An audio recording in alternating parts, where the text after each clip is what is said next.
Olá, seja bem-vindo ao Sim de Maria, o evento de Natal da Lumini de 2022. Meu nome é Matheus Basso, eu sou fundador da Lumini e eu já vou te falar mais sobre as nossas convidadas e sobre o nosso especial. Mas antes, para começarmos aqui, eu quero saber como você acha que seria o melhor Natal da sua vida. Para a maioria das pessoas, seria repleto de festas calorosas, diversão, união, boas comidas e, claro, cheio de presentes. Tudo isso é muito bom, sim, mas às vezes esquecemos o motivo pelo qual comemoramos. A maior parte das pessoas ignora ou até mesmo esquece o sentido dessa data.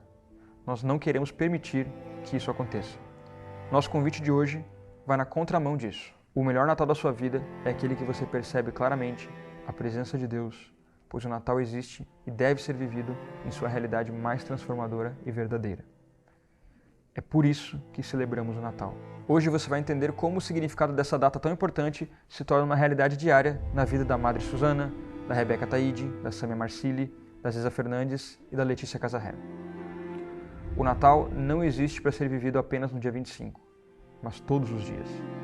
Todos os dias são uma oportunidade de deixar Cristo nascer em nossas vidas através do nosso sim. Você vai ver um lado mais íntimo das nossas convidadas que você nunca viu em nenhum outro lugar. A verdade sobre o sim de mulheres em diferentes vocações. Você vai conhecer de perto a força interior da Letícia, o drama vivido pela Rebeca, a vocação fecunda da Sâmia, o apostolado da Ziza, a entrega total da Madre Susana. Tudo isso tendo como ponto de encontro cenas da Sagrada Família em sua entrega total indo para Belém. Inclusive, nós da Lumini estamos sempre nos empenhando para trazer conteúdos como esse aqui que você vai ver em breve. Somos a maior plataforma católica de filmes e séries do Brasil e até agora mais de 80 mil pessoas já foram impactadas pelos nossos conteúdos. Quem faz parte da Lumini não tem apenas acesso a filmes e séries e conteúdos relevantes, mas também apoia uma das únicas causas que valem realmente a pena: levar os valores católicos para milhares de famílias. Não somos uma plataforma igual a outras. Prova disso são as nossas produções originais, como Filhos de Cister, A Vida Interior, Na Mesa com os Santos e O Apóstolo do Brasil. Nem todo mundo sabe, mas todos os nossos conteúdos têm uma coisa em comum. Eles foram feitos para você ter um contato com a beleza, a bondade e a verdade de uma forma única. Aqui, levamos a sério o que você assiste. E para coroar o ano de 2022 e começar o ano de 2023 com o pé direito, nada melhor do que voltar os nossos olhos para aquilo que realmente importa. E nós vamos fazer isso nesse instante. Senhoras e senhores, o Sim de Maria, o filme de Natal da Lumini, começa agora. Se ajeite num lugar confortável e aproveite.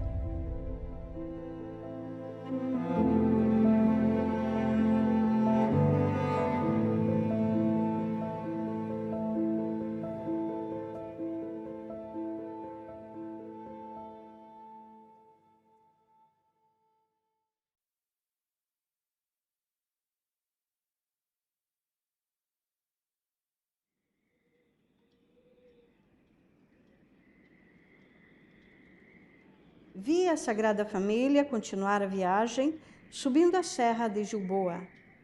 Na noite seguinte, passaram por um vale muito frio.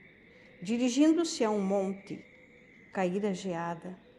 Maria, sentindo o frio, disse: devemos descansar, não posso ir mais adiante.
Senhor, afasta de mim tudo aquilo que me afasta de Ti.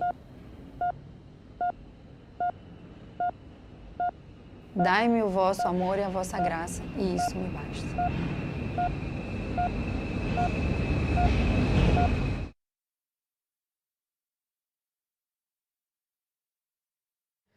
Eu jamais imaginei passar sequer 2 semanas longe dos meus filhos e da minha casa, mas ao longo do tempo a gente foi vendo que realmente os exames estavam mostrando que o coração dela estava piorando. No final da gravidez a gente entendeu que ela só ia sobreviver se a gente viesse para cá.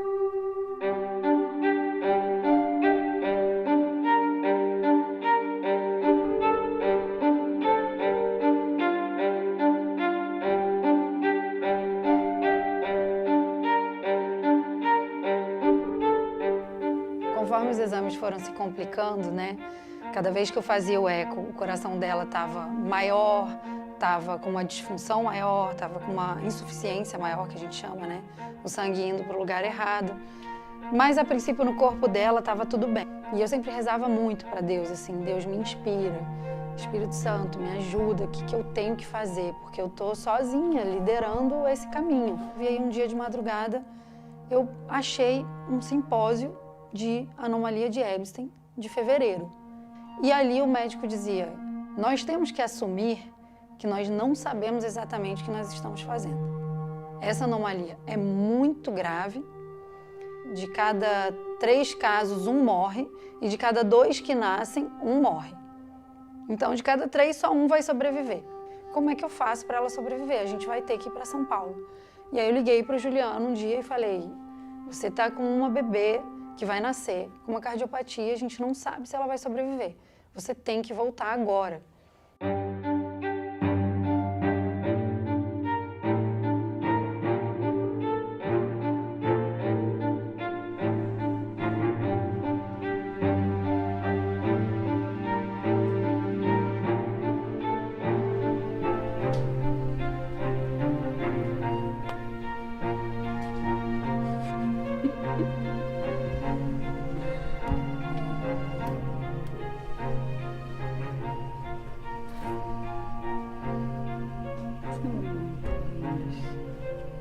Que saudade.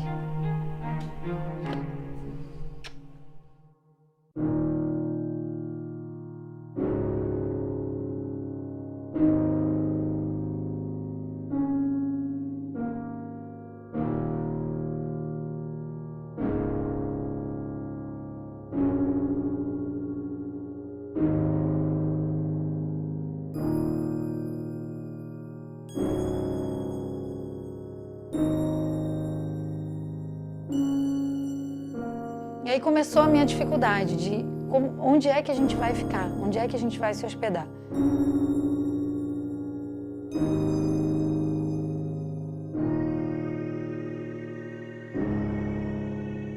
Então a gente ficou num apartamento, depois a gente ficou num hotel, depois a gente ficou na casa de uma amiga. E a sensação que eu tinha, levando aquelas malas com uma barriga desse tamanho, sem saber se a minha filha ia sobreviver ou não, o que ia ser da nossa vida, era exatamente essa, assim. Não havia lugar para nós na hospedaria, sabe? Era literalmente isso. A minha sorte é que o Juliano tinha voltado, só que ele voltou com Covid. Então ele voltou e ficou no quarto de hóspedes, assim, e a gente com medo de eu pegar e de repente nem poder entrar na cirurgia porque eu estava com Covid. Então as coisas foram, cada vez que parecia que estava ruim, ia complicando mais, sabe? E aí eu lembro que eu falava, nossa, mas vai ficar mais difícil do que isso, vai ficar mais difícil do que isso. E se eu soubesse, eu estou pensando aqui, lembrando de uma frase de São José Maria, que já mais para o final da vida, quando ele olhou assim para o Opus Dei, né, para a obra e pensou tudo que ele tinha passado, ele fala assim, se Deus me mostrasse o que eu ia passar naquela época, eu teria morrido. E hoje eu me sinto mais ou menos assim. Graças a Deus que eu não sabia o que vinha pela frente, porque se eu soubesse, eu acho que eu não teria aguentado.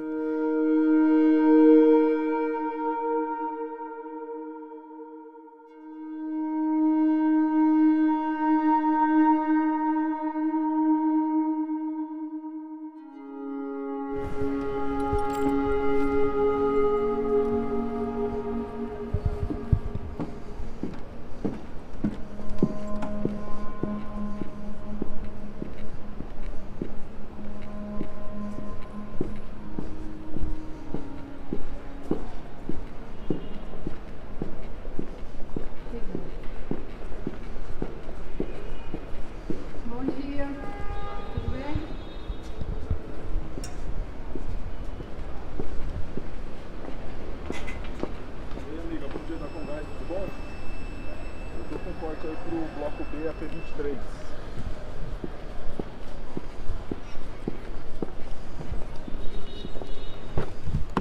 A gente fala que ela é um milagre desde o início, assim, porque a doença dela é a doença cardíaca mais rara do mundo, que é a anomalia de Ebstein. Dentro da anomalia de Ebstein, ela tem o caso mais raro, que é o tal do shunt circular, que é quando o sangue só fica passando por dentro do próprio coração e não vai para o resto do corpo, vai muito pouquinho. Então, ela não tinha como sobreviver na minha barriga, com aquele coração que não mandava sangue para o resto do corpo. Ali começou o nosso abandono à Divina Providência, porque a gente não sabia o que ia acontecer 2 dias depois.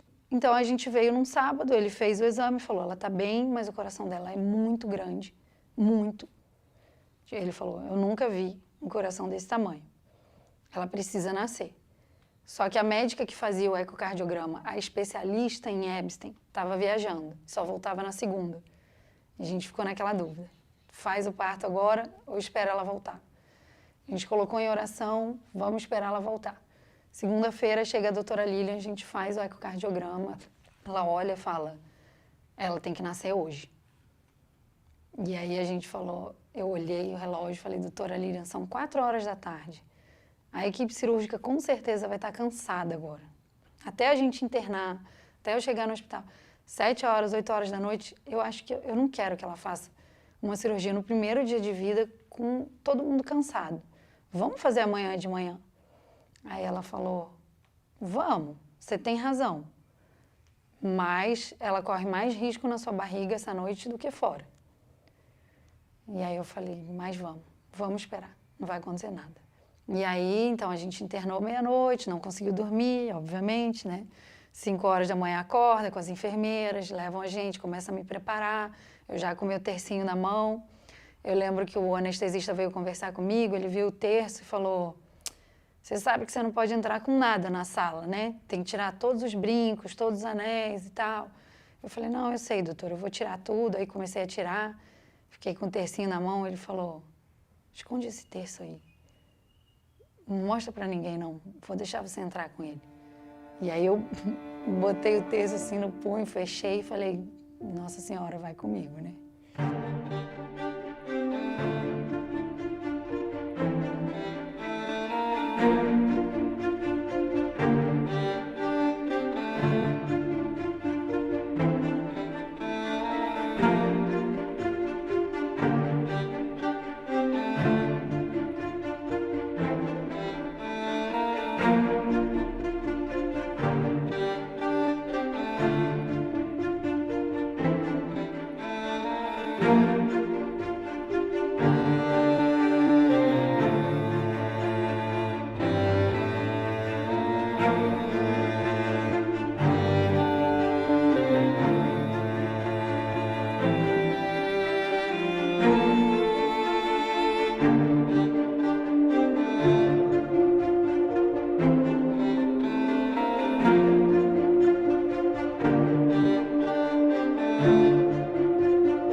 Entramos lá no centro cirúrgico, veio a doutora Lilian, aí fizemos o nascimento, ela nasceu linda, maravilhosa, saudável, rosinha, chorou, linda.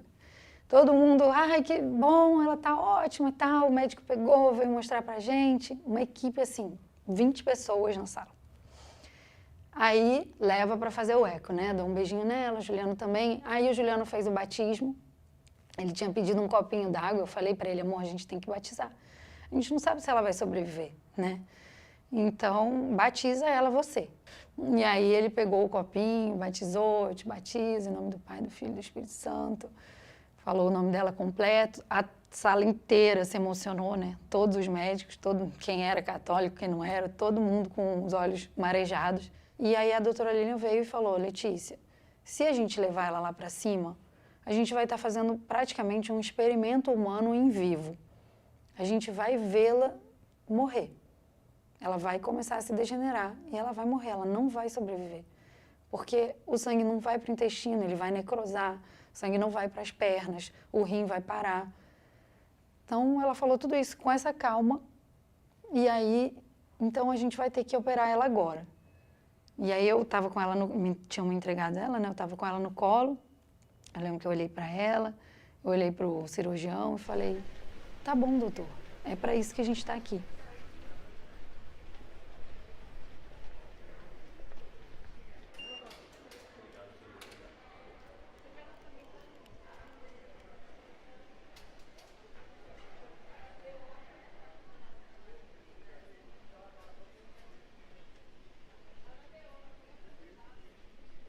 Não foi fácil.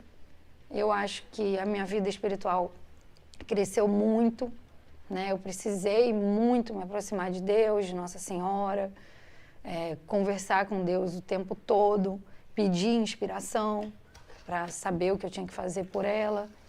E depois que ela nasceu, que ela foi operada, que eu acho que a gente sentiu um alívio, né, de que ela tinha sido operada, de que ela tinha chances de sobreviver, aí a coisa também mudou um pouco de figura, porque a gente foi para a UTI, viu como ela estava depois da cirurgia, e aí eu acho que aí sim as dificuldades maiores, assim, mais dramáticas começaram, que era um mundo que a gente não conhecia, né? Eu nunca tinha entrado numa UTI. E a cena é difícil de ver, assim. Um bebezinho recém-nascido que há horas atrás estava totalmente normal, a olhos nus, né?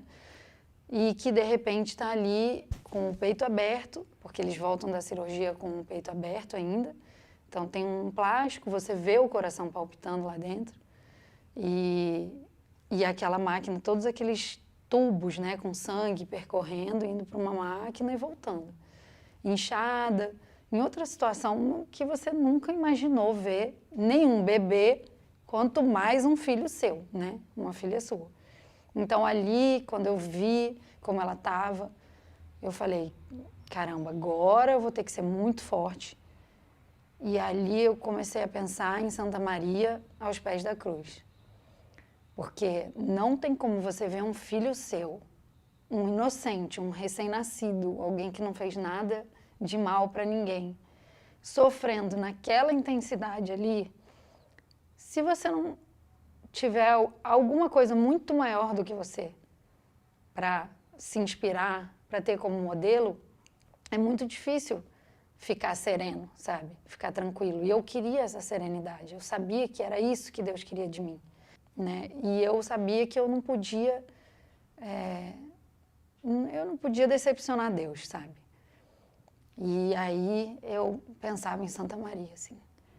E eu realmente fechava os olhos, assim, quando eu via, eu via Maria em pé, assim, do meu lado, Jesus na cruz, e minha filha ali no berço, e eu falava, mãe, me ajuda a ficar em pé e sofrer o que eu tiver que sofrer, com dignidade, com fortaleza, porque quem ficou com a parte mais difícil nessa história não fui eu, foi ela, né? Assim como Santa Maria devia olhar para Jesus e pensar isso, é ele que está sofrendo, né? Na carne dele, por amor a nós. Ela estava sofrendo como mãe, mas ela sabia que quem estava sofrendo mais era ele. Então não tem como se vitimizar. Tanto que ela ficou em pé o tempo todo.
num determinado momento, que eu vi a minha filha, foi bem específico, assim, ela estava lutando para conseguir respirar.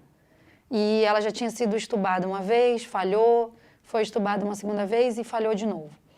E ali ficou muito claro para mim que ela estava com muita dificuldade para respirar e ela estava fazendo um esforço, parecia assim quando a gente faz esporte, faz um exercício físico, só que ela é um bebezinho, tinha 3 quilos, sabe?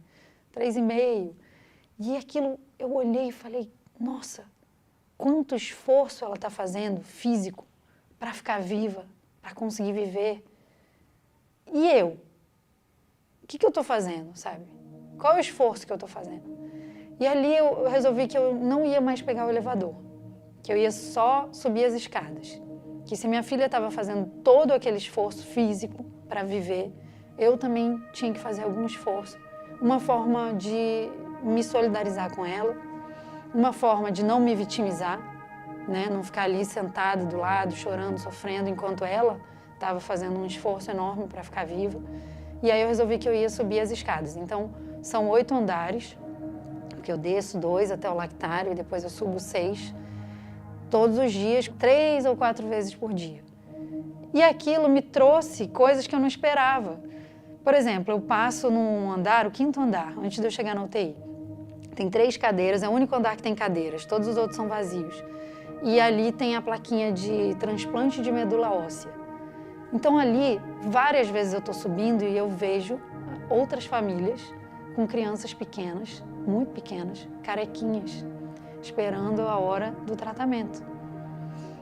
E é bom olhar para eles e ver que outras pessoas também passam por dificuldades, que outras pessoas muitas vezes estão em situações mais difíceis, mais dramáticas do que a nossa. Isso também nos coloca na proporção devida, sabe? Tá, você está subindo as escadas porque você vai encontrar sua filha na UTI, você não sabe o que vai acontecer com ela, mas olha, tem várias outras famílias sofrendo, tem crianças maiores que já têm consciência do que está acontecendo, que também estão sofrendo. Então isso me ajudou, sabe, passar por esse andar. E outra coisa que eu gosto é, no 1º andar tem 2 vitrais, assim, um vitral de Santa Isabel e de São Joaquim. São Joaquim é o padroeiro lá do hospital. Então todo dia que eu subo e desço, 3, 4 vezes por dia, eu passo pelos vitrais e faço uma oração, assim, né? Coloco o meu coração ali, Santa Isabel, rogai por nós, São Joaquim, rogai por nós. É bom, assim, me deparar com aquela imagem, é meio que me tira daquele automático e me devolve o olhar sobrenatural. Então você vê que você toma uma decisão simples e Deus te presenteia com, então tá bom, então você vai me ver aqui em tal lugar. Você vai enxergar melhor a verdade, passando por essas outras crianças aqui. Eu vou te mostrar a verdade, sabe? Isso é muito bom.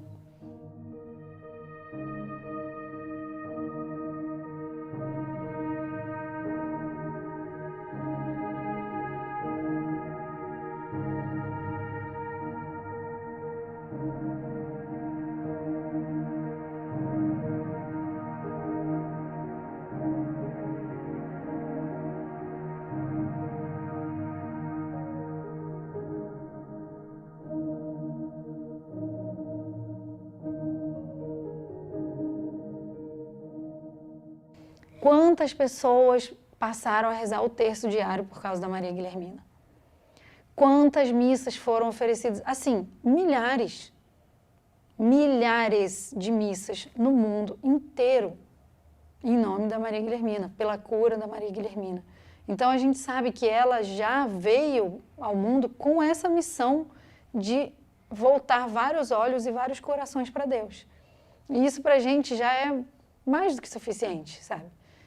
A gente fala que ela ganhou de Deus um coração especial, dilatado, um coração maior, né?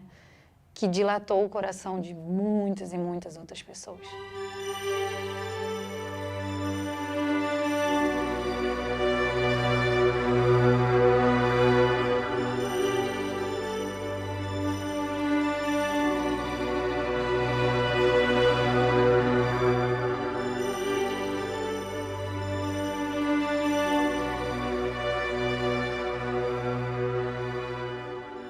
não tem nada de natural na vida dela. Desde que ela nasceu, ela está presa aqui nessa UTI. A única coisa natural que tem na vida dela é o leite da mãe.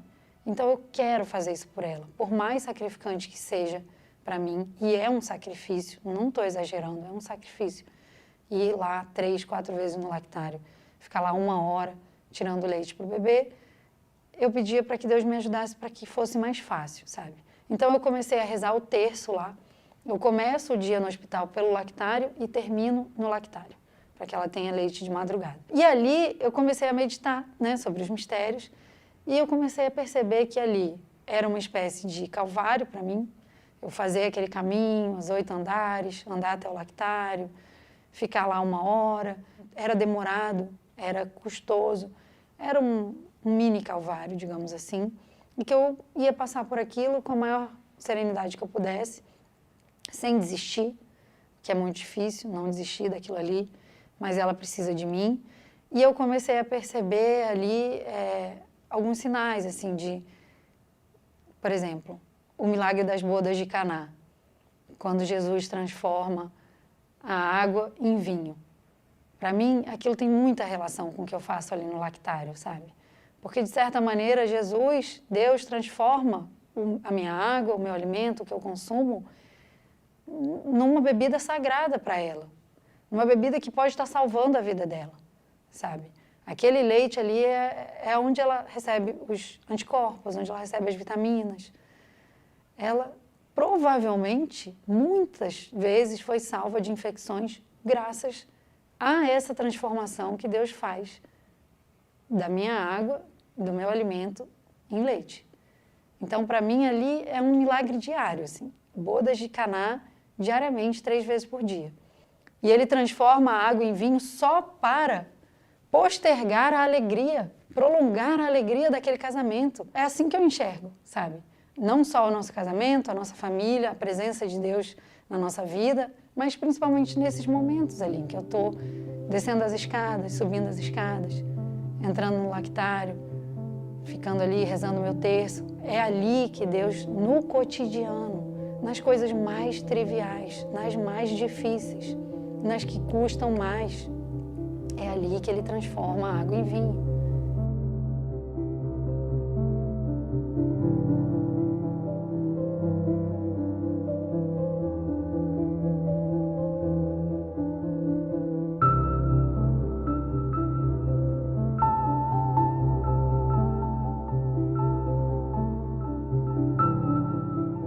Você imagina você ficar 5 meses longe dos seus filhos pequenos, tem uma de 1 ano. É muito difícil, muito. Mas é aquilo que eu falei, assim, é sofrer com alegria, né? Saber que o cristão tem as raízes em forma de cruz, que a nossa alegria tem raízes em forma de cruz e que o meu sofrimento tem uma alegria nele, sabe?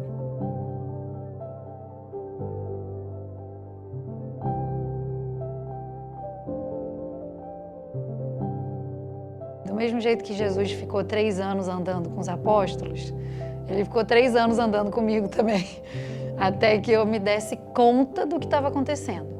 Porque desde o momento em que eu comecei a frequentar a missa, né, que o Juliano se converteu, quis ir para a missa e eu comecei a acompanhá-lo, no primeiro momento eu não entendia nada, né? Eu não fui criada numa família católica, eu não sabia o que estava acontecendo ali, não sabia por que as pessoas sentavam, levantavam, as frases que eram ditas, as orações. Então, eu passei desse momento do zero, assim, saber nada de doutrina, nada de missa, nada, e comecei a estudar, a me formar doutrinalmente, espiritualmente, fazer direção espiritual. O meu processo de conversão foi muito intelectual.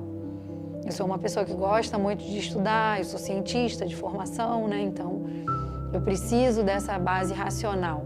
Então, para mim, o processo foi muito racional. Para o Juliano, eu acho que foi de outra ordem, mas para mim foi muito intelectual. Eu não conseguia muito pensar em Jesus, eu tinha uma distância, assim, um medo até, sabe? Assim, eu não sou digna de falar com ele, sabe? Então eu falava com Santa Maria, né? Falava com ela, me sentia próxima dela, mas eu não me sentia digna de falar com Jesus. Então demorei para chegar em Jesus, sabe? E foi ela que me levou. E eu lembro que um dia eu tive um sonho. E eu sonhei que eu estava chorando muito. E meu cabelo todo bagunçado. E eu estava chorando nos pés de Jesus. Igualzinho a cena do Evangelho. E foi muito emocionante, assim. Foi muito emocionante esse sonho. Eu via os pés dele, eu sabia que era ele, eu não via mais nada, só os pés. E eu me debulhava em lágrimas. E o meu cabelo bagunçado, assim, na minha frente. E eu acordei desse sonho e pensei, eu encontrei Jesus, cara, de verdade. E ele me perdoou. E eu contei isso pro Juliano e ele falou, caramba, cara, eu queria que Jesus fizesse isso comigo também. Sabe, eu queria que Deus falasse assim comigo, porque ele não fala assim comigo. Eu falei, amor, se ele fala assim comigo é porque eu preciso mais do que você. Fica tranquilo. Sabe? Se Deus está falando comigo desse jeito, por um sonho, com emoções, é porque eu ainda preciso disso. No dia que eu não precisar mais, ele vai ser mais sutil. Então, ali eu senti que eu realmente me consolidei, assim, sabe? Na fé, como seguidora, discípula de Cristo. Ele quer que eu siga ele e eu vou fazer o que for preciso.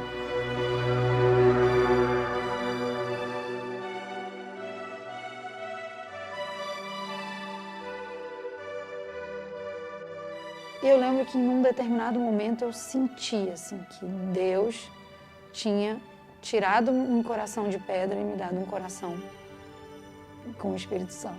E é isso, querer o caminho de santidade, né? Pedir para ser santo, né? Eu peço para ser santo. Deus, me faz santo, eu quero ser santo. E quando veio o diagnóstico da Maria Guilhermina, eu sabia que Deus estava me atendendo. Eu sabia que ele estava me dando uma cruz, estava dando uma cruz para o Juliano, porque a gente queria trilhar um caminho de santidade.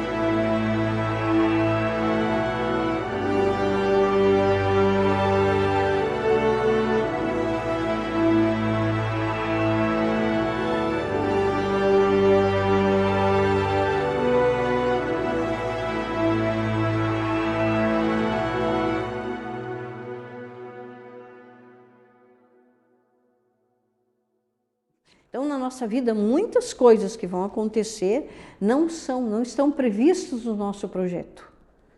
Mas Deus viu que era o melhor, porque Deus quer a salvação de todos, de todos. Aqui na Terra, tudo é passageiro. Agora, veja, Deus nos olha já na eternidade e vai fazer de tudo para que nós cheguemos lá, aonde Ele nos quer, para sempre felizes. Não é? Então, esse é o caminho.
Esses dias eu fiquei muito emocionada numa mensagem que eu recebi de uma mãe, ela se chama Renata, e ela tem uma filhinha autista.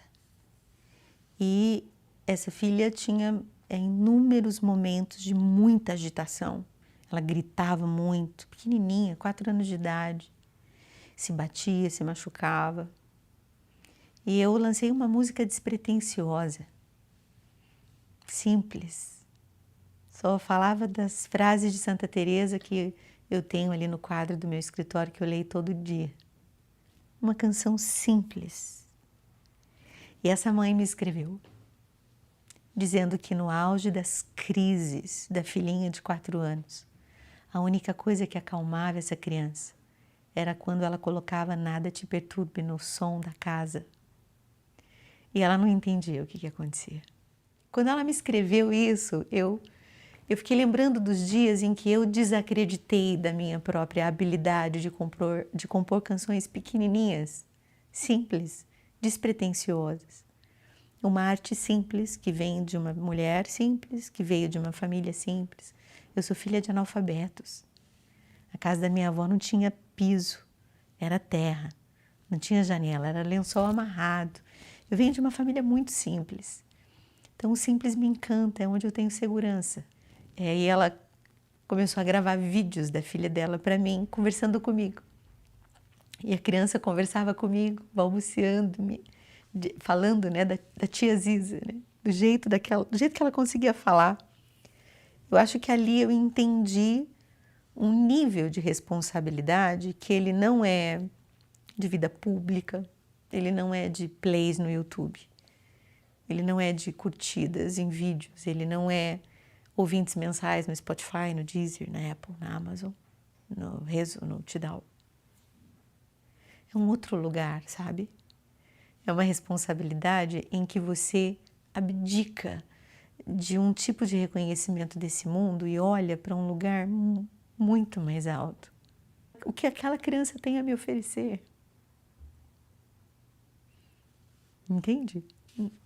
Mas eu recebo daquela criança tudo que eu preciso para continuar, tudo que eu preciso para me dedicar, tudo que eu preciso para fazer o melhor de mim, porque ela me lava os olhos nessa cultura louca do Brasil,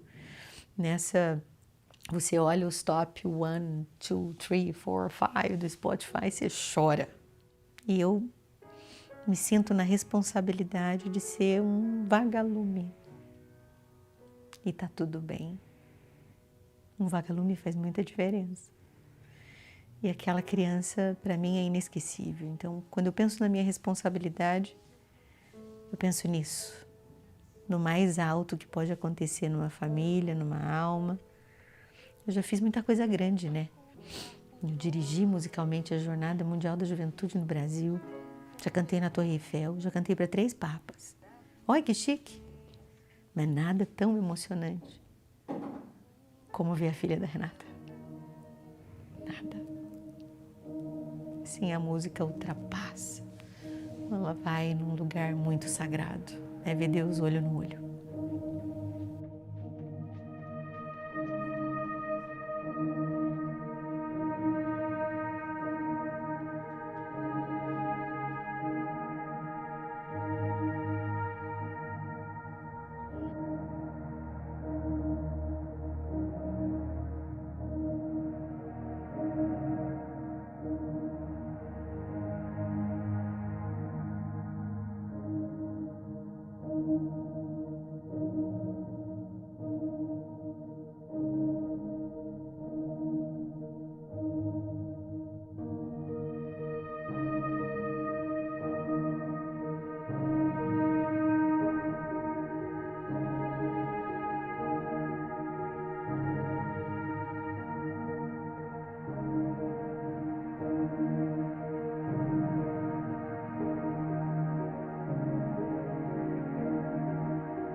eu só entendo a minha vida na entrega. A minha vida não tem nem o menor sentido quando eu me reservo, me protejo, me guardo, descanso. Não tem o menor sentido. O melhor de mim está quando eu encontro um nível de entrega mais alto do que foi ontem. Mas Deus, ele tem uma pedagogia com a gente incrível, né? Acho que se eu soubesse tudo que eu ia sofrer na vida, eu não teria escolhido esse caminho, mas ao mesmo tempo, quem seria eu hoje sem as minhas cicatrizes? Eu não teria nada de interessante.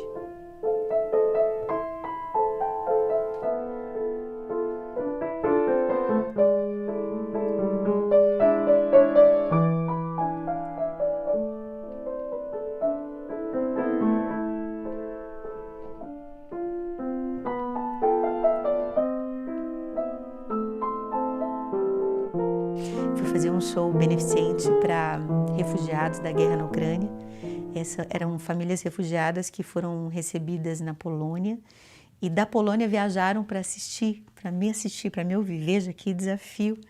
E foi incrível, né? Os alemães me abordarem logo depois do show perguntando: por que você faz música católica? Se você fizesse outra coisa, você teria mais êxito, seria mais conhecida, mais famosa, mais rica. Por que você faz isso? E nessa hora é muito bom ter a resposta a queima-roupa muito pronta, muito sólida, muito calejada já. É porque eu canto o que eu sou, eu canto o que eu acredito, eu canto o que eu amo. Esse aqui é o meu lugar. Então tem o seu lado árduo, muito evidente, latente, constante, mas a gente tem força para andar no caminho estreito. A porta nunca foi larga.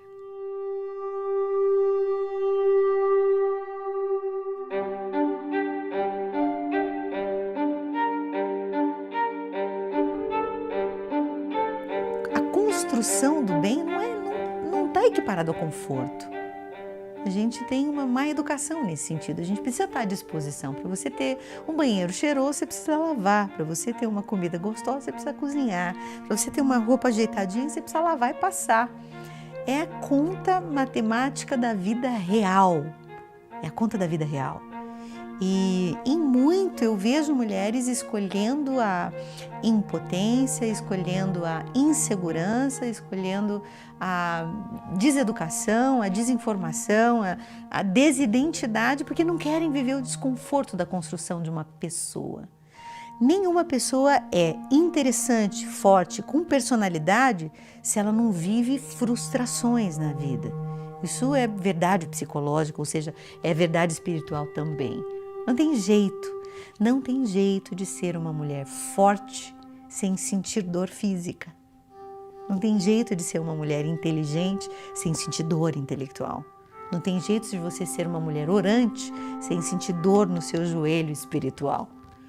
É uma conta muito óbvia, mas que na nossa deseducação a gente vai entendendo que parece que é injusto sofrer. Não, injusto é não saber sofrer. Acho que a gente precisa entender o lugar sagrado, altíssimo que me provoca um sofrimento. Eu me lembro de coisas muito duras da minha vida. Quando muito novinha, adolescente, sei lá, 11 anos, em que em uma das tentativas de suicídio da minha mãe, ela tinha se perdido pelo bairro. E eu saí a procurar, né, minha mãe pelo bairro. E eu encontrei a minha mãe caída entre a calçada e o asfalto, onde corre a água quando chove. Eu era novinha. E eu lembro que eu puxei ela aqui, ó, um braço aqui, desmaiada, outro braço aqui. E eu devia ter 10 quilos a menos do que hoje. E eu fui me arrastando para casa, levando minha mãe. Eu podia olhar e pensar, nossa, coitadinha, não precisava viver isso. É verdade. Mas hoje eu olho e penso, graças a Deus que eu fui lá. A minha mãe tá viva, cara. A minha mãe tá viva. Mais divertida que nunca, mais linda que nunca. Quanto custou a personalidade que eu tenho hoje? todo o sofrimento que eu vivi. E eu acho que todo sofrimento eu sinto, vejo, acredito que todo sofrimento que me visitar é o jeito de Deus me educar. Eu preciso de um pai muito firme. É Ele que me educa e Ele me educa assim. E eu, sinceramente, não vejo que Ele tenha errado em nada. Bem nos teus braços quero estar, me refazer diante das pedras lançadas. Não quis errar nem acertar, somente te encontrar nas portas que eu bati. A cada dia que eu viver eu vou tentar reconhecer a estrada certa. Tua verdade quero amar, pagar o preço por pensar e ser sincera. Foi devagar que eu te vi, num vulto meu eu te perdi, te procurei, me distraí. Deus me deu muita graça, eu andei muito pelo mundo, né? Mas ao mesmo tempo eu admito que em um silêncio mariano que cuida dessa casa, que cuida da minha vida, tem Nossa Senhora em todos os cômodos. Ela é a dona da casa. Eu sempre me lembro de um dia em que eu fui sequestrada na frente da minha casa em Maringá e eu tinha um tercinho como esse que eu tenho aqui, mas ele tinha 8 contas porque 2 bolinhas tinham caído. E eu fui sequestrada por uma quadrilha junto com meu ex-namorado e a gente ficou a noite no cativeiro, amarrados e essas histórias de cinema. Eu me lembro que meu ex-namorado estava vendado, amarrado e eu não estava com as mãos amarradas e ele pediu o anel que tinha na minha mão. Tinha um anel de brilhante da minha mãe e tinha esse tercinho de 8 contas e ele me dá o anel, me dá o anel. Né? E ali eu falei, agora eu vou morrer, né? E aquela hora da morte mesmo, agora eu vou morrer. E ele pegou o anel, começou a mexer no anel, olhava para mim com o revólver, com a ponta do revólver, mexia no anel, olhava para mim e eu só conseguia pensar, Ave Maria, cheia de graça. Ave Maria, cheia... Eu não conseguia lembrar Ave Maria até o final. Então eu só conseguia rezar Ave Maria, cheia de graça. Ave Maria, cheia de graça. E ele mexendo com aquele anel na mão, ele apertou aquele anel e jogou na minha cara. E disse, a senhora é estranha. Quero nada seu. E eu catei meu anelzinho na areia. E ele empurrou, virou a gente com um revólver assim nas costas e disse, anda, anda. Eu segurei o braço do meu ex-namorado e ele, o que está acontecendo? Eu só anda. E eu só pensava, Ave Maria, cheia de graça. Ave Maria, cheia de graça. E foi quando eu nem respirava, esperando o tiro. E eu só andava, esperando o tiro. Ave Maria, cheia de graça. E apertando aquele anel na minha mão, aquele meu terço na minha mão. Quando eu vi o carro de longe, saindo, acelerado. E eu só pensava, Nossa Senhora salvou a minha vida. Nossa Senhora salvou a minha vida. Então, qual a influência de Nossa Senhora na minha arte, na minha vida? Completa, toda. Ela salvou a minha vida. Ela é a dona dessa casa. Ela é a dona dos meus projetos. Eu tento me vestir, me portar dignamente, como se ela estivesse sempre sentada do meu lado.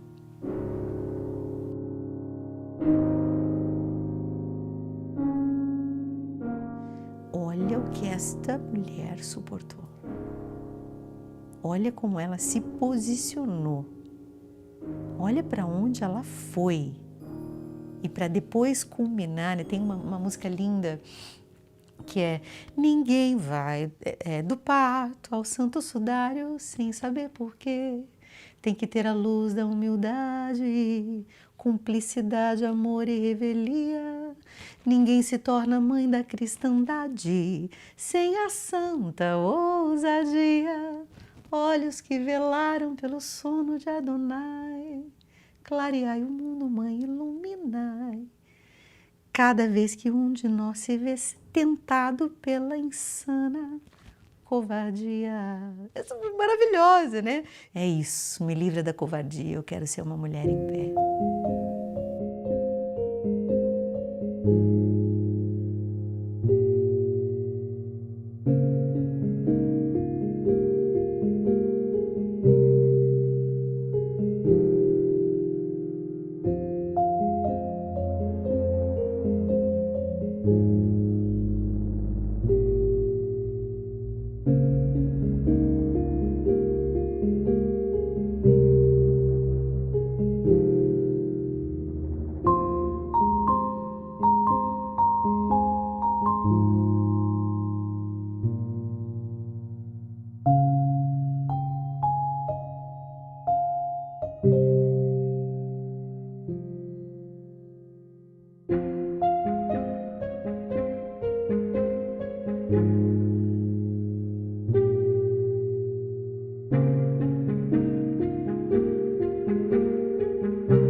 para escutar o testemunho de alguém que a sua vida provocou naquela vida, parece que a gente nunca cabe naquilo, né? Parece que a gente assim, não, mas isso que essa pessoa está falando é muito maior do que o que eu fiz por ela. E é verdade mesmo, porque a graça de Deus, né, vai, suplanta e vai muito mais alto do que a realidade que a gente enxerga. Esses dias, uma aluna me escreveu dando um depoimento que ela estava com uma dificuldade enorme com a filha e ela não tinha mais o que fazer com a filha. E aí a terapeuta da filha também disse para ela assim, olha, não sei mais o que fazer, não melhora. E ela estava em um dos cursos do Travessia. E esse ano eram sobre relacionamentos, né? E um deles era sobre relacionamentos amorosos. E em algum momento eu disse algo que mudou a vida daquela mãe, que mudou a vida dela com a filha. E a filha recebeu algo da mãe que nunca tinha recebido antes e que mudou. Claro que foi amor. Mas a terapeuta procurou a mãe para perguntar o que aconteceu, porque sua filha mudou. E aí ela me dá um depoimento de um trabalho meu num dia que eu estava aos cacos. Um dia que eu estava toda escangalhada, cansada, mas eu fui, botei uma maquiagem, botei uma roupa e vamos dar aula, porque o meu dever me reconstrói. E quando eu ouço aquilo, eu fico pensando no sentido da entrega da minha vida. E eu penso, meu Deus, quando eu achar que eu estiver quebrada para realizar algo, é nessa hora que eu preciso continuar realizando. Porque é nessa hora que eu recebo exatamente a confirmação do meu lugar, da minha vocação, do sentido da minha vida, do que me ressuscita. É muito inexplicável e ao mesmo tempo acho que só assim eu fui percebendo o meu lugar. Deus, ele não... sabe aquele negócio bíblico, né? Que eu não posso falar tudo para vocês agora porque vocês não vão entender, né? Quando Jesus diz, olha, eu não posso revelar tudo para vocês agora. Ainda bem que é assim, porque eu não teria suportado se ele tivesse me dito lá no começo que ia ser assim. Mas ao mesmo tempo, hoje eu penso, como seria se não fosse assim? É muito importante nós entendermos que Deus não faz com que a gente seja privilegiado porque acreditamos, porque temos fé. Nós não somos privilegiados, nós vamos ter que suportar aquilo que a permissão de Deus vai estar conosco e vai querer que aconteça. Não é porque era um tempo de frio intensíssimo, as dificuldades do caminho, e além do que a situação de Maria. Deus via tudo isso, sabia tudo isso. Então, o que Deus faz, às vezes, também na nossa vida? Nos fortalece, nos capacita para nós suportarmos, assim como capacitou Maria e José. Eles não tinham uma força extraordinária, eles recebiam essa graça momento por momento, porque eles estavam entregues à vontade de Deus.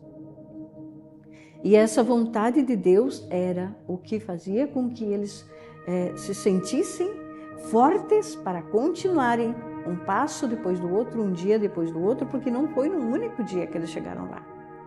Foram vários dias de viagem. Então, imaginem pernoitar no caminho da estrada, sem agasalho, muitas vezes sem alimento.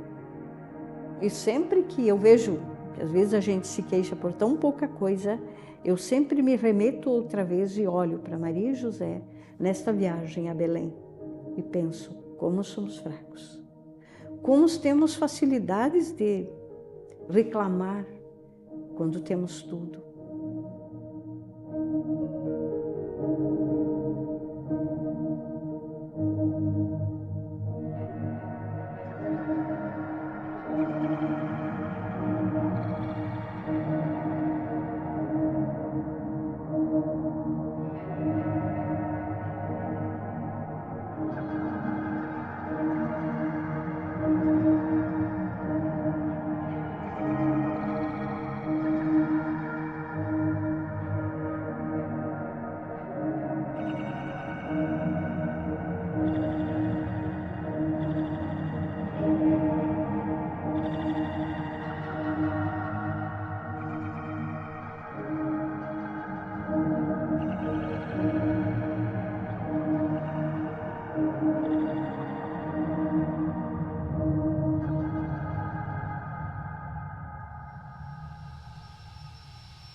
Não tem muito tempo que eu sou mãe, apesar de tudo, né? Tem 12 anos, mas tem 13 anos que eu tô casada. Então, praticamente a maternidade e o casamento vieram juntos na minha vida. E antes disso, eu confesso pra você que eu focava muito no meu trabalho, né? Então, eu não sou diferente de todas as mães que pensam, talvez ela tenha sempre sonhado com maternidade, por isso ela tem tantos filhos, ou talvez ela seja aquela pessoa que, nossa, nasceu para ser mãe. Não, isso não é verdade. Não é verdade mesmo, assim. Eu não pensava em ter muitos filhos há, sei lá, uns 3 anos antes do meu casamento. Eu não pensava em ter muitos filhos. Ter muitos filhos não era um sonho, nem casar na igreja era um sonho para mim, né? Isso foi mudando ao longo do tempo. Mudou quando eu conheci o meu marido e mudou quando eu conheci a religião, de fato, né? Então, quando eu conheci a religião, as coisas foram clareando na minha cabeça.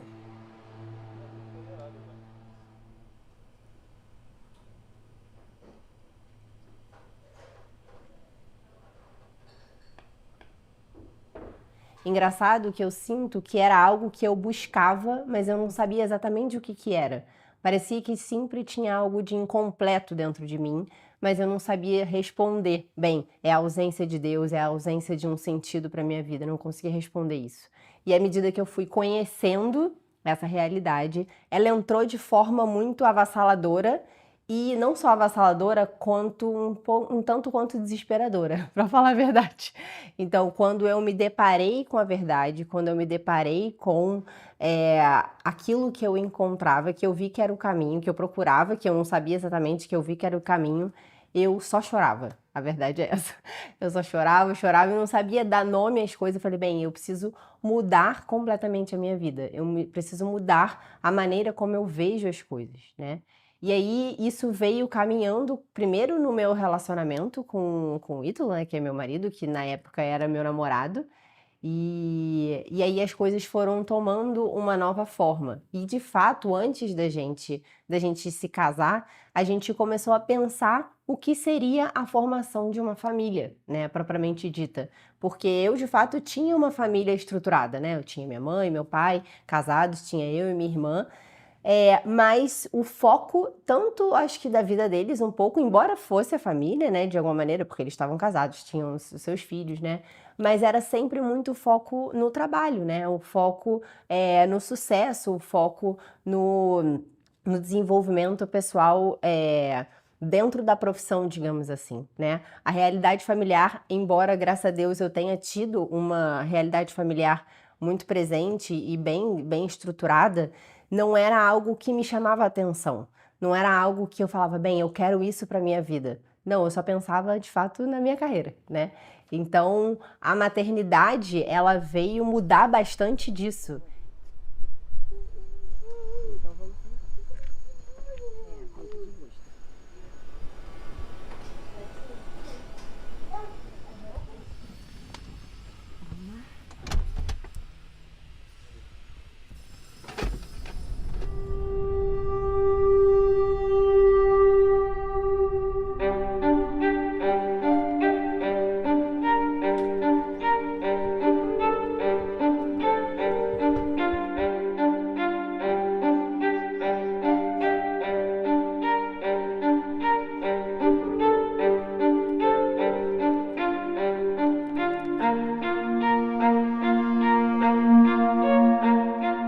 Quando eu decidi largar a medicina, eu me vi dentro da minha casa com meu filho, que tinha 4 meses, e daí eu pensei, bem, agora essa é a minha profissão. Então é agora isso que eu tenho nas minhas mãos e é isso que eu vou precisar santificar. Eu já tinha essa realidade na minha cabeça, sabe, da santificação do trabalho. Então eu comecei a mergulhar em tudo que fosse sobre educação. Então, fazer disso o nosso caminho de encontro com Deus, né, fazer disso o nosso sim diário é a maravilha, né? Então, eu vou ser sincera para você, eu não conseguia sentir muito isso, bem, o que eu estou perdendo, né? Claro que no início eu pensava, puxa, porque é claro, cada vez que o meu pai, o meu avô, a minha mãe perguntava, e aí, a sua profissão, e a sua profissão? Eu falava, caramba, será que um dia eu vou conseguir voltar? E eu até tentei não voltar para a residência, que não tinha como, mas eu tentei voltar para a pós-graduação. Então isso, de alguma maneira, estava ali em mim, né? Mas isso não me trazia uma infelicidade, sabe? Não me trazia uma angústia, porque eu gostava de estar ali, né? E eu queria ter outros filhos. Então era uma coisa tipo, não é que eu tive o meu primeiro filho e pensei, bem, agora eu não quero mais nada disso, que agora eu quero voltar à vida que eu tinha antes, né? Bem, então eu vivi aquilo enfrentando, né? E eu acho que isso que permitiu hoje eu falar tanto sobre maternidade.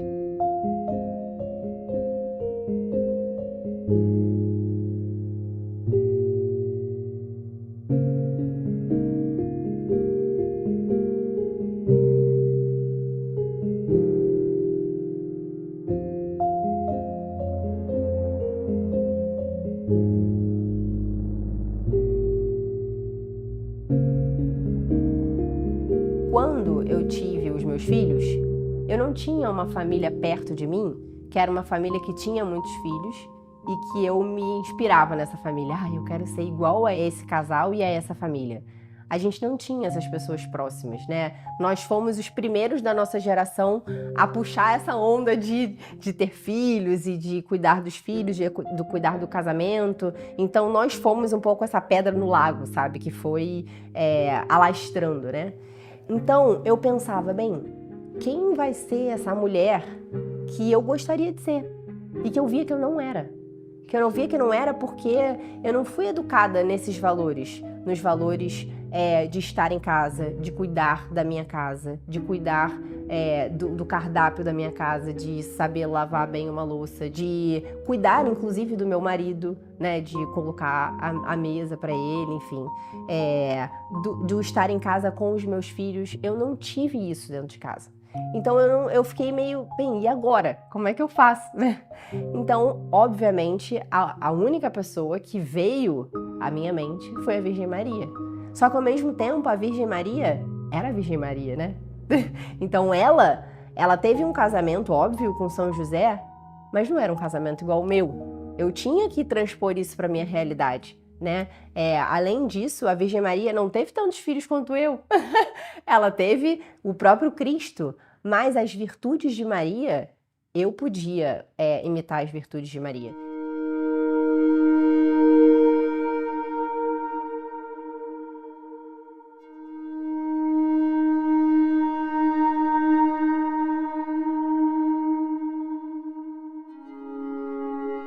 Então, a Virgem Maria e a Igreja, elas são para mim um exemplo do que eu devo fazer na minha vida, né? Então, como a Virgem Maria gerou o seu próprio filho, eu preciso, e todas as mulheres, né, gerar o próprio Cristo no meu marido, gerar o próprio Cristo nos meus filhos, né, através da catequese, através da minha vida sendo reflexo da Santíssima Trindade para eles, né?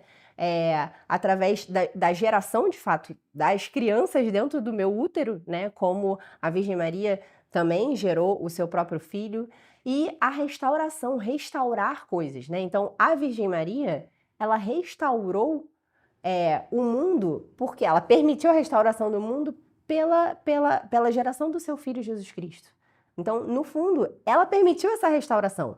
Ela permitiu que o mundo fosse salvo. Então, ela, através do seu sim, permitiu isso. Então, eu, enquanto mulher, também preciso ter essa visão de restauração, essa visão de restauração da humanidade, que vai começar através dos meus filhos e o do meu marido, né? Então, de acordo com as coisas que vão acontecendo na minha vida, eu penso, bem, o que é a Igreja, né? O que é a Virgem Maria? Que alma feminina é essa que o mundo precisa e que Cristo colocou como imagem a Igreja e a sua mulher perfeita, que é a Virgem Maria, né? Então daí eu fico meditando nessas realidades, que não é algo fácil, porque não é algo que está assim tão fácil na nossa mão, né? Mas e que a gente precisa transformar em algo que é nosso, né? Que é nosso e que vai mudar a maneira como a gente age, né? Vai moldando a maneira como a gente age com os nossos filhos, com o nosso marido e com as pessoas que estão ao redor, né? Por que você fez isso? Creio em Deus Pai Todo-Poderoso, Criador do céu e da terra, e em Jesus Cristo, seu único Filho, nosso Senhor, que foi concebido pelo poder do Espírito Santo, nasceu da Virgem Maria, padeceu sob Pôncio Pilatos, foi crucificado, morto e sepultado. Desceu à mansão dos mortos, ressuscitou ao terceiro dia, subiu aos céus, está sentado à direita de Deus Pai Todo-Poderoso, de onde há de vir a julgar os vivos e os mortos. Ave Maria, cheia de graça, no posto, entre os ventres, mulheres, bendita Jesus. Santa Maria, Mãe de Deus, rogai por nós pecadores, agora e na hora da nossa morte. Amém. Ave Maria, cheia de graça, no posto, entre as mulheres, bendita é o fruto do vosso ventre, Jesus. Santa Maria, Mãe de Deus, rogai por nós pecadores, agora e na hora da nossa morte. Amém. Ave Maria, cheia de graça, no posto, entre as mulheres, bendita é o fruto do vosso ventre, Jesus. Santa Maria, Mãe de Deus, rogai por nós pecadores, agora e na hora da nossa morte. Amém. Ave Maria, cheia de graça, no posto, entre as mulheres, bendita é o fruto do vosso ventre, Jesus. Santa Maria, Mãe de Deus, rogai por nós pecadores, agora e na hora da nossa morte. Amém. Ave Maria, cheia de graça. A Virgem Maria e São José, eles tinham um pouco mais a noção da gravidade da coisa, sabe? Eu acho que eu não tinha tanto. Eu percebo que eu não tinha tanto porque à medida que eu fui tendo os meus filhos, né? Eu fui tendo mais noção do que era essa nova vida dentro do meu ventre, sabe? Eu não tinha noção, assim, porque, volto a dizer, a religião me deu isso, né? E eu ouvia falar e tal, mas aquilo não era, assim, tanto intrínseco dentro de mim, entende? Eu acho que, de fato, a chegada do meu primeiro filho me fez ter atitudes maternais decisivas, assim, bem, não, eu vou ter que deixar a minha profissão para cuidar dessa criança. E mesmo essa decisão foi uma decisão muito difícil para mim, sabe? Foi uma decisão muito de uma briga interior, assim, que eu via claramente que era o que eu precisava fazer, mas algo dentro de mim dizia não, né? Não, você precisa cuidar da sua carreira, você precisa cuidar daquilo tudo que você construiu até agora. Então era um conflito de fato, assim, não foi uma coisa super tranquila, vou parar de trabalhar e cuidar dos meus filhos, né? Não foi, assim.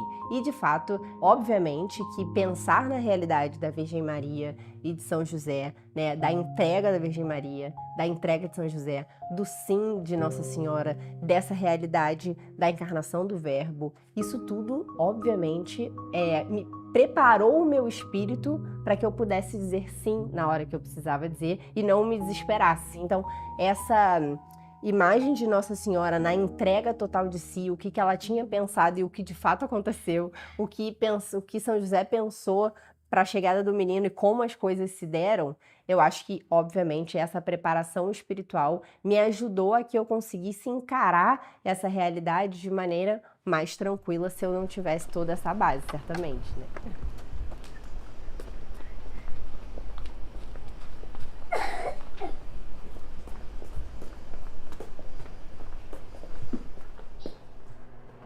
O que é isso?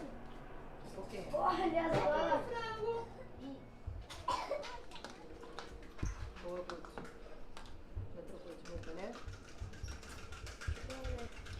A gente só consegue encontrar alegria se há amor ali, né? E o amor é totalmente entrega, né? Então, a maternidade é justo isso. Onde as pessoas que, com um olhar desatento, só veem dor, padecimento, né? Sofrimento, digamos assim, né? Porque a mulher se esvazia, digamos assim, né? O amor faz com que a gente encontre alegria, entrega e felicidade de fato. Então, se a gente consegue amar a birra de uma criança, se a gente consegue amar o choro de uma criança, se a gente consegue amar uma criança doente, se a gente consegue amar acordar de madrugada, se a gente consegue amar ensinar uma criança que não está conseguindo aprender muito bem determinada matéria, se a gente está conseguindo amar, enfim, a briga entre os irmãos e uma discussão, se a gente consegue amar aquela realidade, a gente consegue encontrar a alegria. Então a nossa maternidade não vai ser algo triste, mas vai ser algo muito alegre, que vai trazer muitas recompensas. Mas só consegue encontrar alegria uma alma delicada. Porque uma alma delicada, ela é capaz de encontrar nas coisas menores do dia a dia, nas coisas menores do cotidiano, aquilo de grande que ali existe, entende? Porque existe uma coisa muito grande em cuidar de uma criança, sabe? Cuidar de uma criança não é como uma babá, por exemplo, que vai lá, dá o banho, dá a comida e faz isso, e alimenta e mantém vivo, digamos assim. Não é disso que se trata a maternidade. A maternidade não se trata de manter vivo até que ele cresça e, né? Ou seja, criar uma criança. Né? A maternidade é muito mais que isso.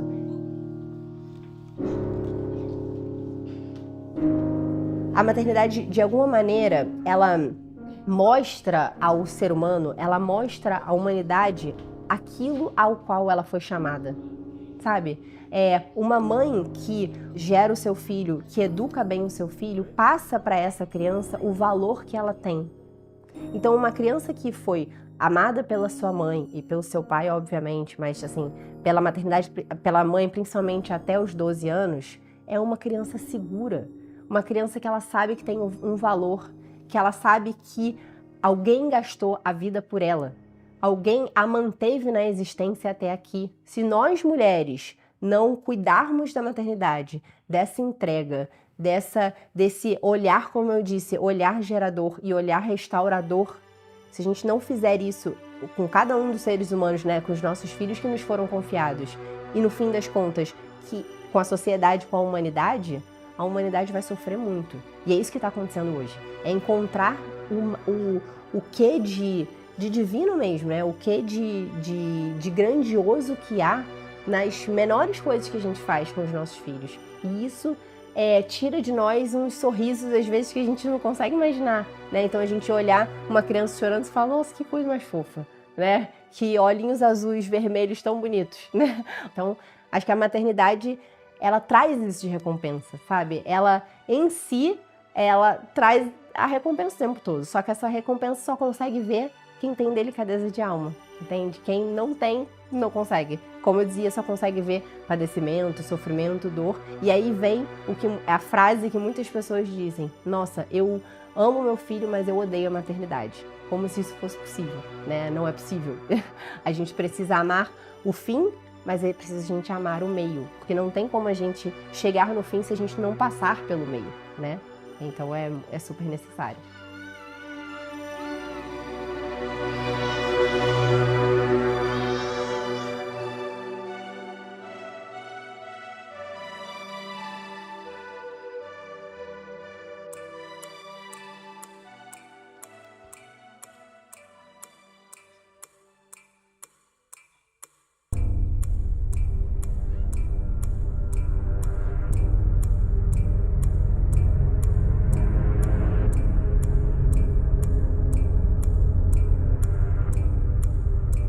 Ela vê o seu próprio filho morrer na cruz e ela permaneceu em pé. Diz assim, Maria estava em pé junto da cruz de Jesus, aceitando toda a dor e sofrimento.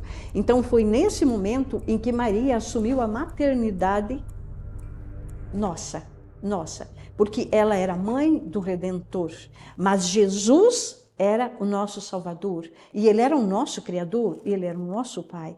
Então, Ele não queria nos deixar órfãos sem uma mãe. Então, por isso, Ele nos deu Maria como mãe. Ninguém sofreu tanto como Maria. Então, ninguém compreende melhor o sofrimento de cada um de nós. E ninguém está mais perto de cada um de nós como Maria. Na hora da dor, invoque Maria. Invoque Maria, peça sua proteção, peça sua ajuda. Ela vem como mãe e nos toma nos braços e nos acalenta e seca as nossas lágrimas e nos mostra que o sofrimento é passageiro. Daqui a pouco nós vamos estar no céu com ela, onde é só alegria e glória. Então ela nos diz, filho, suporta um pouquinho mais, só mais um pouco, filho, isso vai passar. Então feliz daquele que nunca deixa Maria, esquece de Maria no momento do seu sofrimento e da sua dor. Senhor, se for possível, afasta de mim esse cálice, mas que seja feita a tua vontade, não a minha.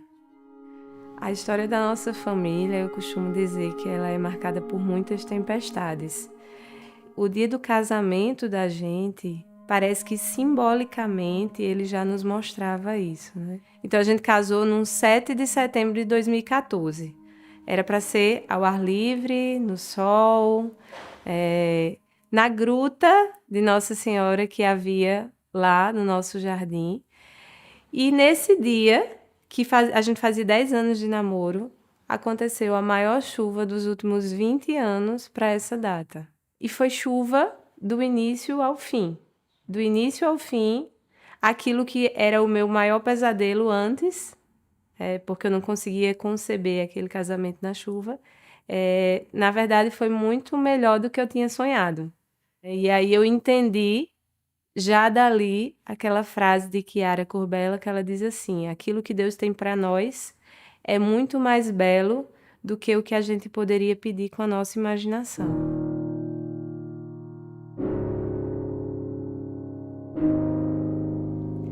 Nem sempre nós somos um casal aberto à vida. Isso foi acontecendo na nossa vida bem aos poucos mesmo. Só que aí Deus causa uma revolução na minha vida, completamente. Então, no final do doutorado, eu engravido.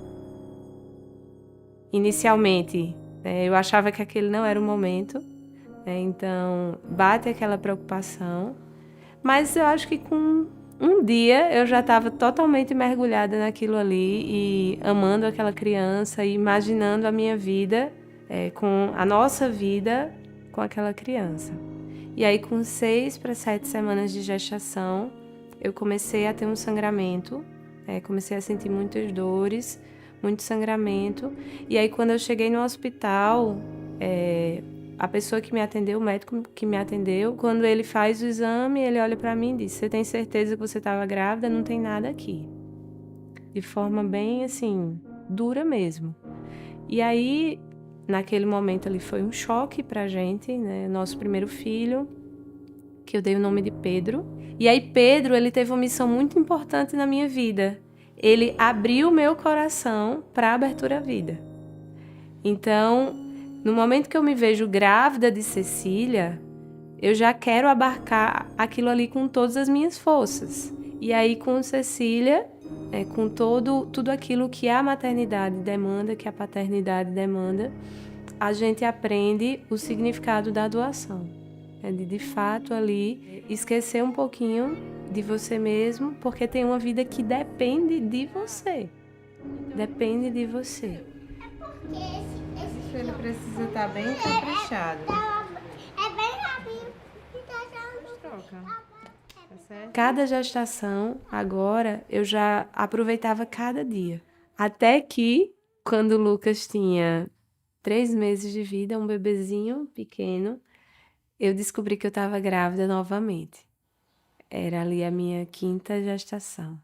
A gente tinha um exame que era para confirmar o sexo, né? Assim, um exame que eu quase nem ia para ele, porque assim, meio desnecessário.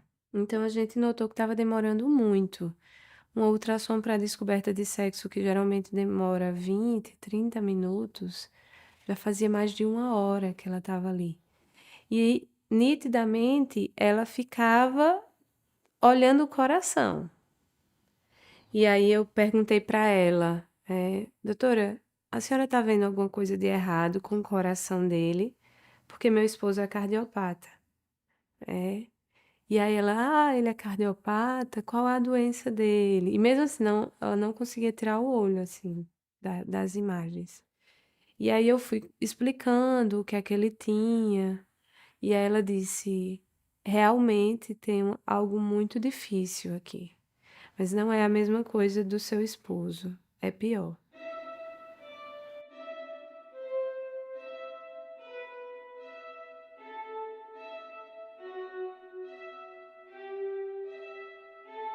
E aí, aquele momento que a gente, respira, que o mundo para, um pouco ali.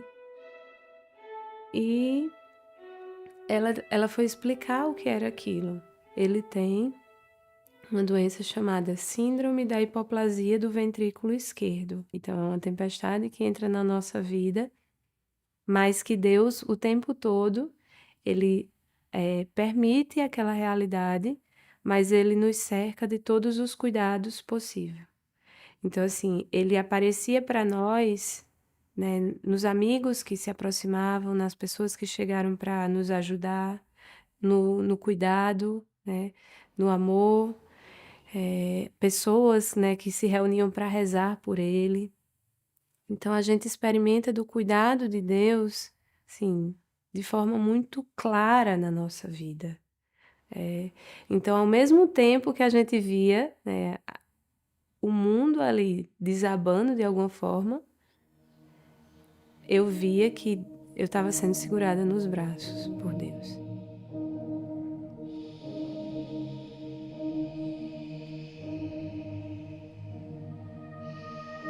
Quando a gente estava tentando entender a doença, como é que a gente ia fazer, se planejando para passar uma temporada em São Paulo, eu me lembrei de um médico que eu havia conhecido. E aí eu mandei uma mensagem contando todo o caso, mandei exames, mostrando toda a situação de Mateus.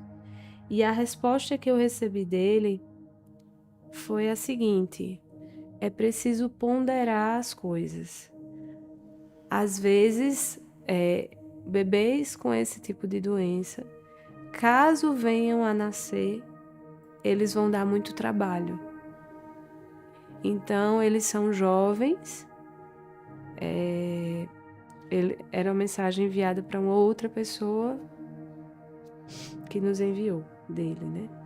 Eles são jovens, eles podem ter outros filhos. Então, é melhor pensar se realmente vale a pena levar essa gravidez adiante. E aquilo ali, pra gente, era incogitável, assim, não havia essa possibilidade. Não importava se Mateus ia morrer no dia seguinte, ou se ele iria dar trabalho a vida toda, se ele, sabe, se ele ia nascer, ia morrer imediatamente. Para mim não importava nada disso. Eu não iria abortar o meu filho.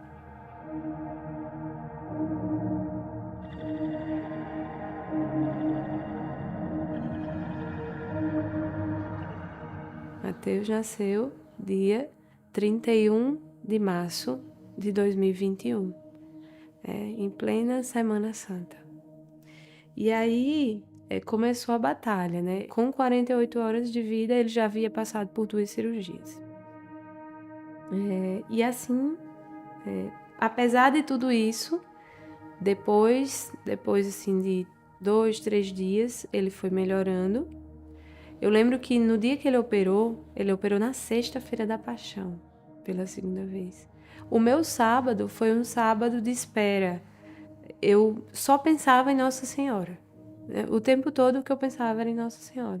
Então, em todo sim que eu fui dando ao longo da minha vida, ou que a situação me pedia para dar uma resposta, o meu modelo era ela.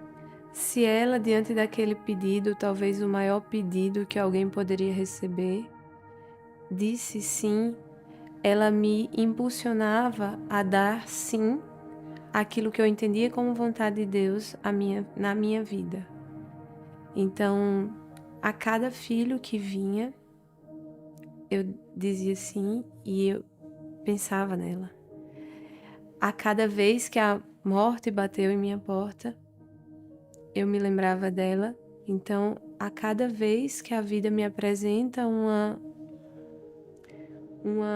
decisão, Maria, ela está presente ali, naquele sim que eu preciso dar.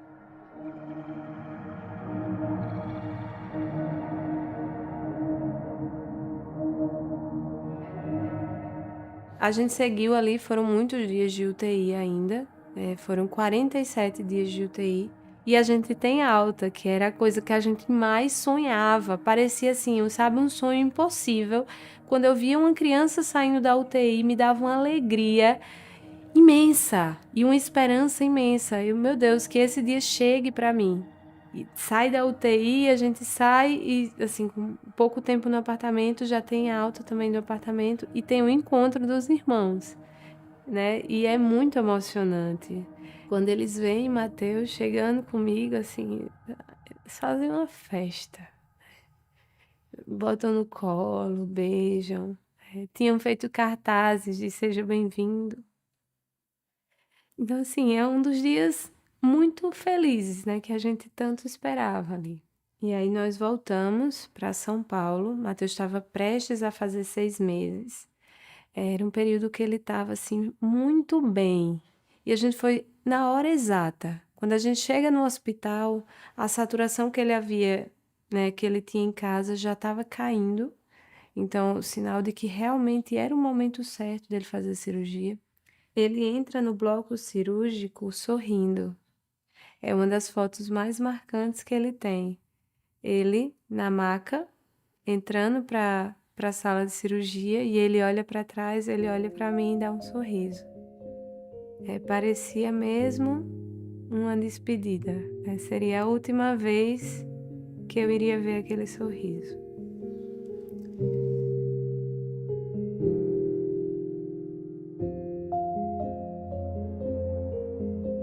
Mateus vai para essa cirurgia, é uma cirurgia muito difícil, são 10 horas de cirurgia. Todo mundo reunido, né, rezando por ele. E ele sai muito grave, é muito grave. E aí essa foi a vez que eu pedi oração para ele na internet.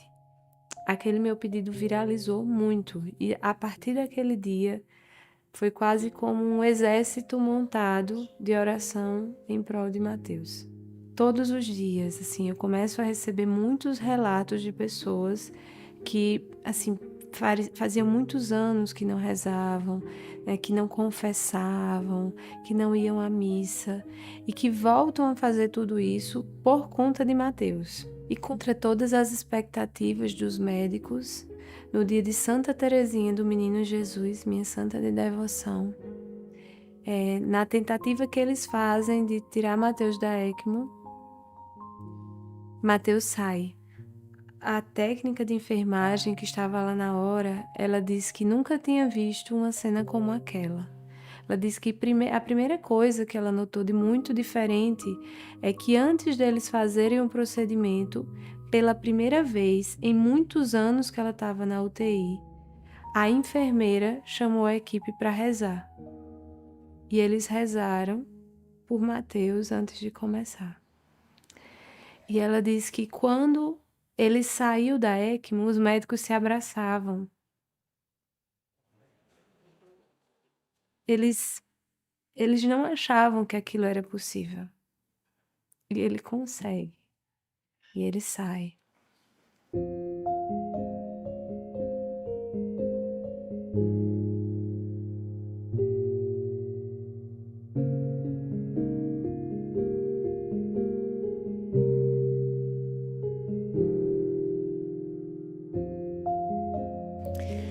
Não tem nada que explique aquele coração, a volta que aquele coração teve. Eu lembro da expressão da médica quando ela nos dizia assim: isso é um fenômeno. Não, isso é um milagre.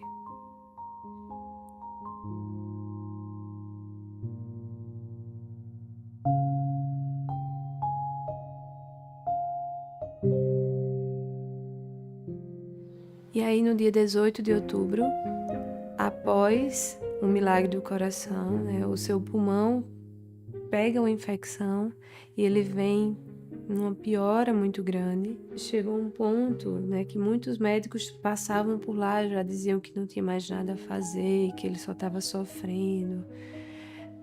E aí a gente foi falar com esse médico que havia conversado conosco no início do dia e perguntamos a ele, né, o que é que ele achava. E aí ele disse: ele deve ter no máximo mais 2 horas. Nesse momento ele já estava no meu colo. Desde a hora que acordou, eles colocaram o Mateus no meu colo. Já fazia 28 dias que eu não segurava ele. E ali, sabendo que eram os últimos momentos, a gente rezou muito com ele. Um por um, cada médico que havia cuidado dele foi se despedir dele. Todos muito emocionados. Mateus era meio que o xodó, assim, deles. a médica dizia: Mateus, eu não aceito perder. E eles iam, falavam com ele, falavam com a gente e saíam. Tinha um médico em especial que era o médico mais próximo. Ele era o que estava diariamente lá, né, com a gente. Eu lembro que ele chegou, alisou a cabeça dele e falou: me desculpa, baixinho. Eu não consegui. Você via como ele estava triste, chorando, né? E ele ficou ali até o fim com a gente, esse médico. Até o fim. E ali a gente seguiu rezando, entregando a Deus aquele momento. E não tinha nenhum desespero. A gente estava muito triste, mas não estava desesperado. Era uma dor muito grande, mas ao mesmo tempo uma certeza de céu muito grande. Há alguns dias eu tinha dito ao meu esposo que eu olhava para Mateus e eu via um santinho de altar. Ele já não parecia desse mundo. E naquele momento, era isso que eu tinha certeza. Mateus não é desse mundo.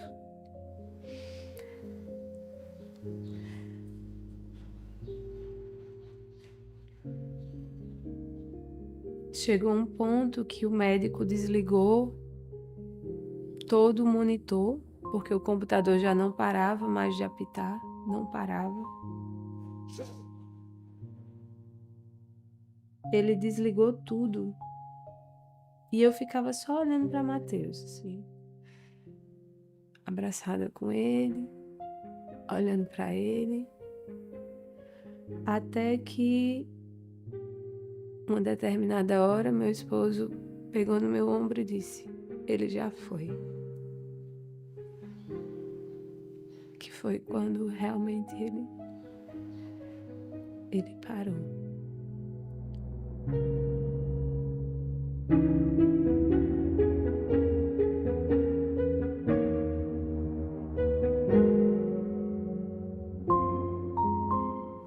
As crianças sentem muita falta de Mateus, Cecília principalmente. Eu lembro que um dia a gente estava rezando antes de dormir, como a gente costumava fazer, e ela fez a seguinte oração: Mateus, pede a Jesus um irmãozinho para mim. A gente queria um irmãozinho, pede a ele. Acho que quando eu ouvi isso, eu não sabia se eu estava preparada. Eu ouvi a oração dela. No meu coração ficava pequenininho, porque eu pensava: será que eu estou preparada?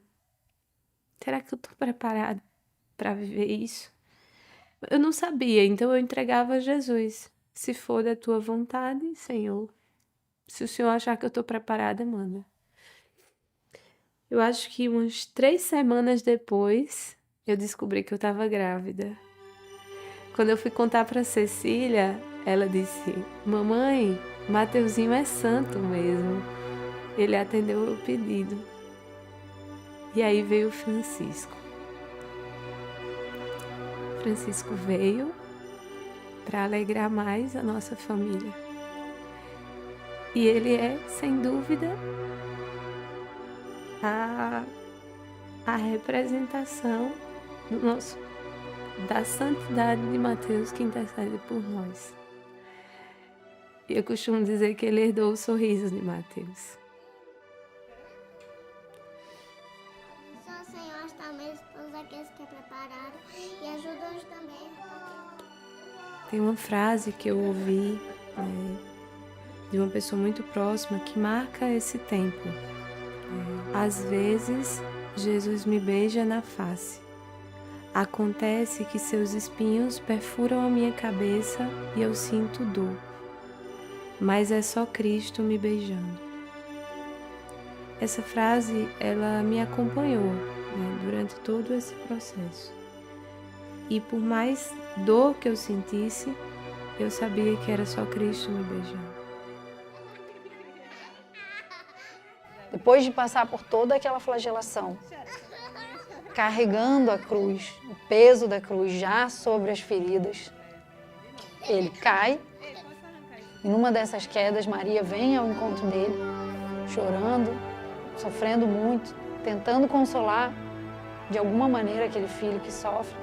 E ele olha para ela e fala: mãe, você não vê como eu faço novas todas as coisas? Esse momento explica todo o sofrimento do mundo, sabe?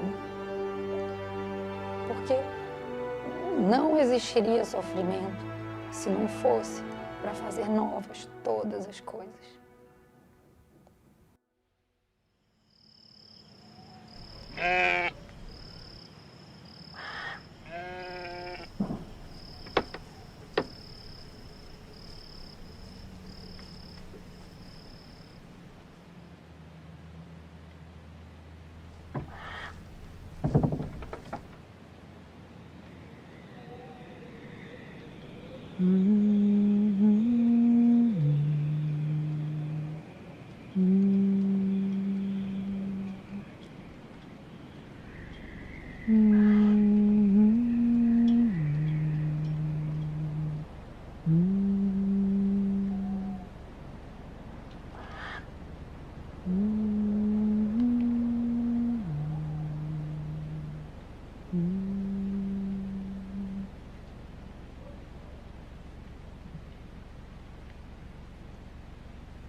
Olá, eu quero agradecer a você e a todos que assistiram ao filme de Natal da Lumini de 2022. Muito obrigado.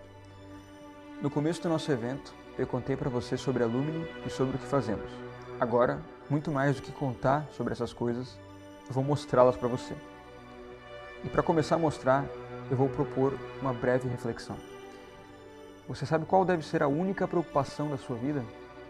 O filósofo Fabrice Haddad dizia que antes é melhor um fogo que purifica do que um fogo que consome. Se olharmos a realidade do nosso mundo, e principalmente a realidade do Brasil, só iremos encontrar um fogo que destrói os bons valores, um fogo que escraviza você através do medo. Seja o medo pelas nossas vidas, como até mesmo os medos mais banais.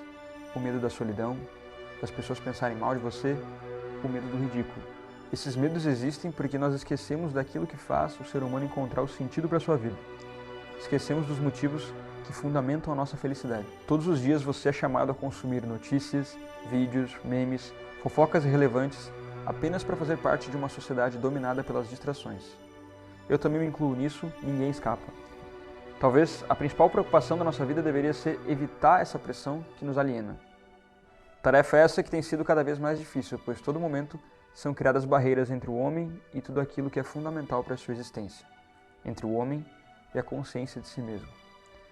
E sem isso, sem esse olhar atento ao que importa, não passamos de meros fantoches, guiados ao acaso, torcendo para dar tudo certo no final. Pense por um minuto em tudo que você assiste, escuta e lê no seu dia a dia. Esse conteúdo está trazendo algo de valor ou está simplesmente empurrando você para longe do que importa? Provavelmente a resposta não é boa, mas não se culpe. Sabemos como é difícil encontrar um lugar seguro com conteúdos interessantes que aproximem você do que é bom, belo e verdadeiro. Conteúdos como o nosso filme de Natal que você assistiu e que vai muito além de um vídeo no YouTube. Esse filme representa o nosso sim, representa a história da busca de uma vida com sentido, de uma busca radical acima de tudo. A Lumini existe para isso, para levar até você a beleza que tanto falamos, a bondade que tanto desejamos e a verdade que tanto precisamos. Falar da missão da Lumini é apontar um caminho novo e seguro. pois nosso objetivo em cada filme, em cada produção original, em cada cena, é inspirar os valores católicos através do cinema. Salvar as coisas ao invés de destruí-las. Eis a nossa grande missão. E a partir de agora, eu quero selar um compromisso público para o ano que vem com você e com todos que estão assistindo. Se em 2022 nós fizemos muitos filmes, séries e originais, em 2023 nós vamos fazer 2, 3, 4, 5 vezes mais conteúdos relevantes. Se em 2022 nós impactamos milhares de vidas, em 2023 vamos impactar milhões de vidas. Se em 2022 nós defendemos os bons valores, em 2023 estamos dispostos a fazer com que essa mensagem, a única que importa, chegue a cada vez mais famílias. Mas para fazer tudo isso, precisamos de uma pessoa, você. Convidamos você para fazer parte dessa missão nobre e fundamental. Todos reclamam que ninguém faz nada para melhorar as coisas. Bom, nós estamos fazendo. E essa é a hora de você escolher o seu lado. O lado daqueles que até gostaram do que falamos aqui hoje, acharam legal o filme e tudo mais, mas vão ignorar e seguir suas vidas continuando sem rumo e sem direção. Ou o lado daqueles que estão dispostos a fazer primeiro uma mudança interior em si mesmo e nos ajudar a contar mais histórias para inspirarmos cada vez mais os valores católicos na vida das pessoas. Estamos convidando você para viver o Natal todo dia e não só apenas no final do ano. O valor para fazer parte da Lumini e estar conosco promovendo os valores católicos é o mais simbólico possível, apenas R$ 25,90 por mês. Com esse valor, você tem acesso ao nosso melhor plano e a todo o nosso catálogo com centenas de filmes exclusivos, temporadas de séries únicas, clássicos premiados, programas infantis seguros, originais da Lumini e muito mais. Além do acesso a Smart TV, celular ou computador. Eu costumo dizer que a Lumini é o único lugar do mundo onde você não perde tempo procurando e ganha tempo assistindo, porque temos uma equipe de curadores que separam apenas os melhores filmes, e assim você nunca se preocupa com o que vai ver, porque sabe que sempre será algo bom. Somos a primeira plataforma do Brasil a fazer isso. Esperamos que você escolha o lado certo e nos ajude em nossa missão. Clique no link aqui abaixo e faça parte da Lumini. Um abraço, até a próxima, Feliz Natal!